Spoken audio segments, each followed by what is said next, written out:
Hi everyone, this is Harpreet Singh. Welcome to our channel study for sure. एक बार फिर से आप सभी का स्वागत है। देखिए, नीट का एग्ज़ाम तो देखो आपने देखा है कि लीक हो गया था। अभी राइट नाउ यूजीसी नेट के साथ भी ऐसा ही हुआ। ये हो क्या रहा है? I don't even understand that. देखो, इसके बारे में कंप्लीट डिटेल बताऊंगा। उससे पहले छोटी सी रिक्वेस्ट है, प्लीज़ सब्सक्राइब, लाइक, शेयर और कमेंट जरूर करें।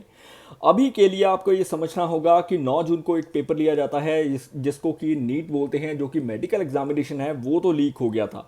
और लाखों एस्पिरेंट्स इस एग्जाम में आए थे, उतरे थे। यानी कि 24 लाख के करीब जो स्टूडेंट्स हैं, उन्होंने अपने सालों की जो प्रेपरेशन है या फिर उनके पेरेंट्स की भी मदद होती है, क्योंकि देखो पेरेंट्स ही हैं जो बच्चों को बढ़ावा देते हैं, उनके लिए सब फीस वगैरह अलॉट करते हैं, और बच्चे भी अपनी मेहनत करते हैं। धीरे धीरे वो जब एग्ज़ाम की ओर बढ़ते हैं, उनका यही ख्वाब होता है कि बढ़िया एग्जामिनेशन सेंटर में उनको सीट मिल जाए और वो आगे चलकर डॉक्टर बने। ये सपना उनका पूरी तरह से बर्बाद हो गया जब 1500 एस्पिरेंट ऐसे निकले जिनको कि ग्रेस मार्क्स दिए गए। और देखो, नेट का एग्ज़ाम, यूजीसी नेट का एग्ज़ाम भी लीक हुआ। उससे पहले भी एक एग्ज़ाम लीक हुआ था जिसका बहुत ही हंगामा हुआ। मैं बात कर रहा हूँ यूपी जो पुलिस कांस्टेबल का एग्ज़ाम था, जिसमें 46 लाख के करीब अप्रॉक्सीमेटली जो स्टूडेंट थे वो अपने गए थे। और देखो, ये होने के बाद एजू टेस्ट जो एक कंपनी है, प्राइवेट कंपनी है, जिसको कि एग्जामिनेशन कंडक्ट करवाने के लिए कहा जाता है, जिसका जो ऑनर है वो गुजराती है, गुजरात में है, विनीत आर्या, वो फ्ली कर चुका है, भाग चुका है देश छोड़ के। और देखो, 46 लाख जो स्टूडेंट्स थे यूपी पुलिस के, वो भी इस चीज को फेस कर रहे हैं। बाद में 24 लाख नीट के आ गए, और अभी यूजीसी नेट के साथ भी ऐसा ही कुछ हुआ। और एग्जामिनेशन लीक के जो केसेस हैं ना, ये बढ़ते जा रहे हैं। आई डोंट नो कि जब से इन्होंने 2017 में ये जब से एक नई एजेंसी लेकर आए हैं ना, नेशनल जो टेस्टिंग एजेंसी है, एनटीए, उनको मतलब ये समझ नहीं आ रहा कि कंडक्ट कैसे करवाना है। और इसके रिगार्डिंग जब ये मामला सुप्रीम कोर्ट की ओर बढ़ता है, तो सुप्रीम कोर्ट के जो जजेस हैं वो ये चीज़ बोलते हैं कि 0.001% भी नेग्लिजेंस जो है नीट में बर्दाश्त नहीं की जाएगी। अगर आपने गलती की है तो ये चीज़ मानिए। जस्टिस नाथ, विक्रम नाथ और जस्टिस एसवी भट्टी इस चीज़ को देख रहे थे। इन्होंने स्पेशली बोला है कि ये बहुत ही सीरियस है, और जो पिटीशंस फाइल की गई हैं वो ट्रेस करें कि ये कहाँ से हुआ, क्यों हुआ, कैसे हुआ। हालांकि जो स्टूडेंट्स हैं वो री नीट की मांग कर रहे हैं। देखो, जिसने मेहनत की होगी वो बोलेगा मेरा एग्ज़ाम दोबारा लो, मैं दोबारा से बेहतर परफॉर्म करूंगा और वापस आऊँगा। और जिसके नंबर अच्छे नहीं हैं वो हमेशा ये कहेगा कि जो भी है आप ग्रेस मार्क कट कर लो, हमें जो नंबर हैं वो स्वीकार्य हैं। देखो, क्या पता आपने क्या किया, कैसे धांधली हुई, कैसे उनके भविष्य के साथ खेला गया। Nobody knows that. अभी के लिए फ्यूचर के साथ जो भविष्य है देश का, उनके साथ खेला जा रहा है। 24 लाख के करीब एस्पिरेंट्स, जैसा कि मैंने आपको बताया कि इसमें अपने अंडर ग्रेजुएट मेडिकल कोर्सेज के लिए अपीयर हुए थे, और उनमें से 1536 के करीब जो लोग हैं उनको 140 के करीब ग्रेस मार्क्स तक अलॉट कर दिए गए, जो कि बहुत ही बड़ा कंसर्न है कि आप इतनी बड़ी मात्रा में ग्रेस मार्क कैसे दे सकते हो। पहली बात, पेपर लेट ही क्यों हुआ? अगर आधा घंटा भी लेट है तो उन्हें प्रॉपर तरीके से टाइम वगैरह दो, वट एवर। और एक ही इंस्टीट्यूट से 8 टॉपर्स निकलने, और कई क्वेश्चंस खड़े होते हैं धर्मेंद्र स्पष्ट प्रधान के करूं, ऊपर, देयर इज नो करप्शन। बोला देखो, सर बिहार में अरेस्ट हुआ है, दिल्ली में भी अरेस्ट हुआ है सर, दिल्ली में भी अरेस्ट हुआ है। मैं आपको विनम्रता इन्होंने से साफ कहूं, साफ बोला पेपर कि लीक कोई की कोई पेपर घटना लीक की हुआ कोई ही पुख्ता नहीं प्रमाण है। नहीं आई है। डोंट नो कि ये प्रो बीजेपी हैं, मे बी कोई भी पार्टी से ताल्लुक रखते हो, बट ऐसी स्टेटमेंट आप इतने कॉन्फिडेंटली बोल रहे हो, और उसके बाद में एक और प्रेस रिलीज आती है जिससे पता लगता है कि 4 जो थे वो लीकेज के मामले सामने आए हैं। 4 जो लड़के हैं, युवक हैं, उन्होंने कबूला है कि हाँ, हमने 30-35 लाख के करीब खर्च किए थे।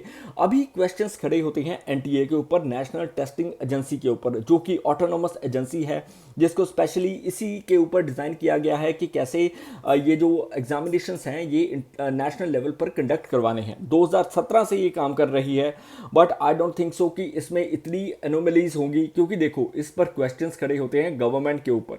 आप इतने पैसे खर्चते हो, लोग भी फीस भरते हैं, जो बच्चे हैं वो फीस भरते हैं, फीस भी कम नहीं होती, राइट। और ये जो फीस ओवरऑल करने के बाद अगर आप इसमें नेग्लिजेंसी देखते हो, या 1563 के करीब जो बच्चे हैं उनको ग्रेस मार्क्स या फिर किसी तरह की धांधली होती है, बाद में पकड़े जाते हैं, तो उससे कितना बड़ा रिस्क है। देखो, इकॉनमी लॉस हुआ, बच्चों का टाइम लॉस हुआ, आपने उनका टाइम के साथ साथ जो भी उनके पेरेंट्स के सपने हैं वो लॉस कर दिए। सो आपका जो ट्रस्ट है ना वो नेशनल एग्जामिनेशन के ऊपर हट जाता है, फ्रैंकली स्पीकिंग। और देखो एनटीए कहता है कि दिशा पंचाल के केस में हमने ऐसा किया था, हमने प्रॉपर तरीके से उनको एक्स्ट्रा टाइम वगैरह दिया या फिर ग्रेस मार्क्स इसलिए अलॉट किए, राइट। अभी के लिए दिशा पंचाल का जो केस था ये 2017 में था। सुप्रीम कोर्ट की जजमेंट आती है जिसमें बोला कि जो भी ये टाइम फेस किया इन्होंने, लॉस ऑफ टाइम, उसकी वजह से आप ग्रेस मार्क्स वगैरह प्रोवाइड कर सकते हो। बट ये कॉन्सेप्ट याद रखना कि मेडिकल और इंजीनियरिंग एग्जामिनेशन के लिए नहीं है, ये स्पेशली इस चीज में मेंशन है, यहां पर एक्सक्लूड की गई थी जजमेंट, राइट। सो इन चीजों पर भी देखना होगा। जो एनटीए एक तरफ से अपनी तरफ से बयान दे रहा है वो सही नहीं है। अभी नीट एग्जाम एक्सपोज कैसे हुआ, देखो 67 के करीब टॉपर्स निकले हैं। जो 6 टॉपर्स हैं वो तो हरियाणा के एक सिंगल सेंटर से ही बिलोंग करते हैं। और अभी के लिए जो ग्रेस मार्क्स दिए गए हैं 140 मैक्सिमम ग्रेस मार्क्स, क्या ऐसा पॉसिबल है? और यही नहीं, देखो अगर मैं बात करूँ ना पेपर लीकेज का मामला, ये अभी का नया नहीं है, गुजरात में भी ऐसा ही कुछ हुआ था और अप्रॉक्सीमेटली 11 पेपर लीक हो चुके हैं गुजरात में। तो आप देख सकते हो कि गवर्नमेंट कैसे प्लान कर रही है, कैसे काम कर रही है। आई डोंट नो, देखो कोई भी गवर्नमेंट हो, चाहे एनडीए की हो चाहे यूपीए की हो, जो चीज़ गलत है उसको गलत बोलना चाहिए। अभी जो ये भविष्य है इनके साथ खिलवाड़ कैसे हो रहा है, सपोज करो कि ये मामला सामने आता ही ना, या ये चीज़ पकड़ी ही नहीं जाती लीकेज का मामला, तो आगे चलकर इन्होंने डॉक्टर बनना था, तो क्या ये डॉक्टर्स हमारे देश के भविष्य के लिए सही होते? बिल्कुल नहीं। एम्स के दिल्ली में ना जो सीट्स हैं, पेपर को इस तरह से डिज़ाइन किया जाता है कि 56 सीट्स जो पहले रैंक्स हैं वो एम्स दिल्ली को दिए जाते हैं। और ऑब्वियसली ये जो सीट्स होती हैं या फिर ये जो रैंक होता है, इतना पॉसिबल नहीं है कि आप पहले टॉपर्स में आ जाओ, क्योंकि कंपटीशन बहुत हार्ड होता है। राइट नाउ जो ग्रेस मार्क्स 140 मिले हैं, या वेरियस जो गर्ल, गुजरात की जो गर्ल है जो टॉपर है 705 नंबर लिए हैं, वो देखो उनके बोर्ड एग्जाम्स की अगर बात करें तो वो फेल होती रही हैं। सो ये भी क्वेश्चंस खड़े होते हैं कि आपने ऐसा क्या कर दिया, क्या आपने इतनी स्टडी बढ़िया से कर ली कि आप टॉपर्स में आ गए। देखो, और ये जो केस है ये अनएक्सेप्शनल हो जाता है। मे बी आपने बहुत अच्छे स्टडी की है और मे बी कुछ ना कुछ गड़बड़ हुई है, और इसी चीज़ के चलते वेरियस जो पिटीशंस हैं वो दाखिल होती हैं। यूजीसी नेट का पेपर भी रिसेंटली लीक हो गया एक दिन पहले, और इससे जो मेन चीज़ आती है ना, एनटीए पर सवाल उठते हैं कि एनटीए में करप्शन हो रही है, या फिर एनटीए क्यों ऐसा हो रहा है, एनटीए क्यों नहीं इन चीज़ों को रोक पा रहा। देखो आप लोग स्टूडेंट से फीस चार्ज करते हो, उससे आप देखो लाखों करोड़ों एक प्रोसेस होता है, राइट। लाखों करोड़ों रुपया सरकार अगर खर्चती है तो वो वापस भी उनको आता है थ्रू फीस, राइट। सो अभी यूजीसी नेट का जो टेस्ट है वो देखो उसमें 11 लाख के करीब एस्पिरेंट्स बैठे और उन्होंने भी सेम चीज़ फेस की। इसके रिगार्डिंग ना पनिशमेंट भी है आने वाले समय में, क्योंकि देखो गवर्नमेंट ने नए लॉस निकाले हैं, जैसे punishment under public examination prevention of unfair means act 2024 के तहत। इसके तहत ये होगा कि 3 से 5 साल की सज़ा या फिर 10 लाख जुर्माना होगा अगर कोई भी ऐसी घटना में या फिर ऐसी चीज़ों में संदिग्ध पाया गया। अगर कोई सेंटर या फिर इंस्टीट्यूशन ऐसी गलती करता है तो 10 साल की जो कैद हो सकती है, 5 से 10 साल, और मिनिमम जो फाइन होगा वो 1 करोड़ के करीब होगा। देखो स्ट्रिंजेंट पनिशमेंट्स ज़रूरी हैं, क्योंकि इसके तहत ही हम लॉस को और बेहतर बना सकते हैं। बट द फैक्ट इज़ कि जो हमारे देश के जो युवा हैं उनके साथ जो ये खिलवाड़ हो रहा है, may be that would be the reason of brain drain. ये बहुत ही बड़ा इशू है, बहुत ही बड़ा मुद्दा है। एक के बाद एक पेपर लीक के मामले सामने आ रहे हैं। डेफिनेटली गवर्नमेंट को एक स्ट्रिक्ट स्टांस के तहत ये चीज़ें निर्धारित करनी चाहिए कि ऐसी चीज़ें दोबारा ना हो, और जो चीज़ हुई है उसको एक्सेप्ट करें, रैदर देन उन गलतियों को ये बोलने की बजाय कि किसी तरह का पेपर लीक हुआ ही नहीं है।